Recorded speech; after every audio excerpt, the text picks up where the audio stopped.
বন্ধুরা, সবাই কেমন আছো? আমার বান্ধবী একদিন এসেছিলো আমার বাড়িতে, তো খুব ব্যস্তর মধ্যে চলে গেছিলো।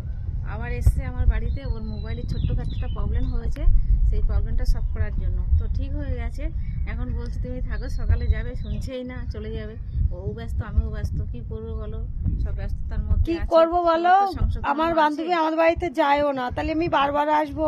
যদি একবারও না যায় তো ভালো লাগে বন্ধুরা, সবাই বলো। ওর জন্য আমি রাগ করেছি, আমি বলছি কি যতক্ষণ আমাদের বাড়িতে না যাবে আর আসবো না। আর ওই দেখা হবে বলে, ও কবে? রাগ না, এটা অনুরাগ। 1 বছর পরে আবার দেখাশোনা হবে, যদি আবার সামনে সামনে আবার আসি তাহলে। তাই ছোট্ট একটা ভিডিও বানালো, আমাকে নিয়ে শুনবে না মোটে। চলো একটু ভিডিও বানাই, তাই আমার ছাদের উপরে ভিডিও করছি তোমাদের সামনে। ঠিক আছে, তা সবাই যাই ভালো হোক, থেকো, আমার সুস্থ বান্ধবী থেকো, বাই বাই। ভীষণ ভালো মনের মানুষ। সবাই এক একবার করে এসো, আমার বান্ধবীর এখানে জায়গাটা খুব সুন্দর। Bye bye.